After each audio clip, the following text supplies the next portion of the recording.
नमस्ते, आप सभी को स्वागत है एक नए वीडियो में। अगर आप क्लास 10 का स्टूडेंट है और इस बार बोर्ड एग्जाम देने वाले हैं तो प्लीज़ आप लोग इस वीडियो को अंत तक जरूर देखिए, क्योंकि इस वीडियो में आपको बताऊंगा कि आपको निबंध कैसे लिखना है से 10 में 10 अंक मिल जाए। क्योंकि आपको पता है कि अगर आप बिहार बोर्ड क्लास 10 का स्टूडेंट है तो जो निबंध है वो 10 अंक का रहता है, और जिसमें 5 में से किसी एक पे लिखना होता है। ठीक है ना।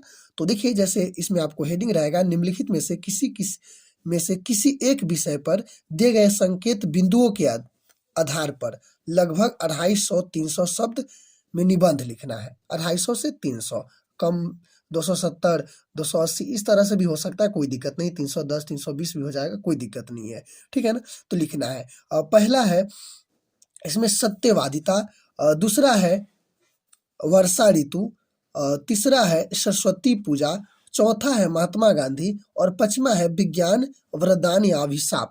यानी इसी में से किसी एक पे लिखना है, और संकेत बिंदुओं के आधार पर। अब संकेत बिंदु क्या है? अगर मान लीजिए हम महात्मा गांधी के बारे में लिखते हैं, इसकी भूमिका, बाल्यकाल, राजनीतिक महत्व, ये सब के बारे में लिखना है। ठीक है ना। तो यही इसका संकेत बिंदु हुआ। तो किस पर लिखेंगे? सबसे बड़ा सवाल तो ये रहता है कि हम लिखेंगे किस पे। तो देखिए, ये हम नहीं बताएंगे कि आपको लिखना किस पे है। आपको जिसके बारे में बेहतर तरीके से जानते हैं उसी पर आप लिखिए। समझे ना। जिसके बारे में बेहतर तरीके से जानते हैं, ठीक है ना, जिस पर आप अधिक से अधिक लिख सकते हैं, उसी के बारे में लिखिए।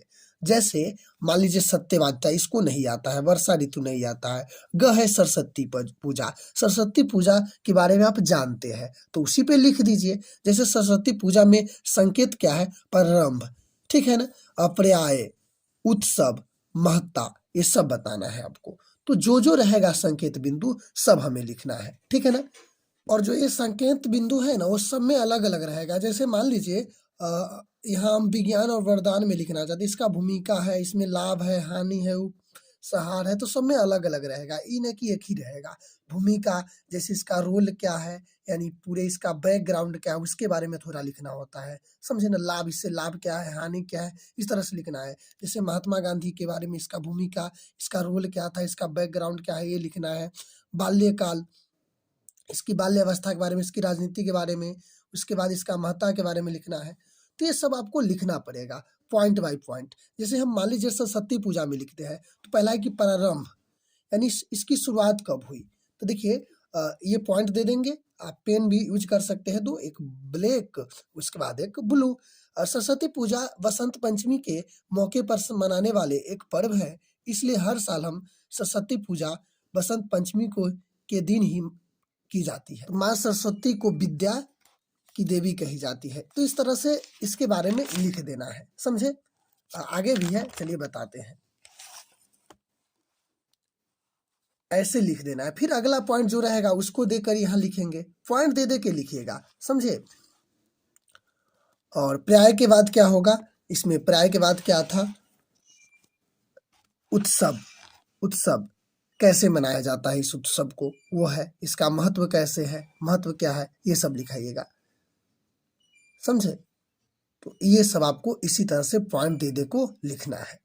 और एक बार कोशिश कीजिए, आपको जितना निबंध है उसको एक बार पढ़िए, ताकि आपको पता चले कि किसमें क्या रहता है, भूमिका किसमें रहता है, हानि लाभ क्या रहता है, ये सब देखिएगा, ताकि आपको माइंड में सेट हो, उसी अनुसार लिख लीजिएगा।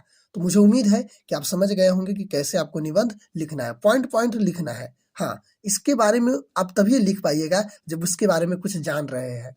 ठीक है ना। अगर सरस्वती पूजा के बारे में पूछा है तो सरस्वती पूजा के बारे में आपको कुछ आना चाहिए, तभी लिख पाइएगा।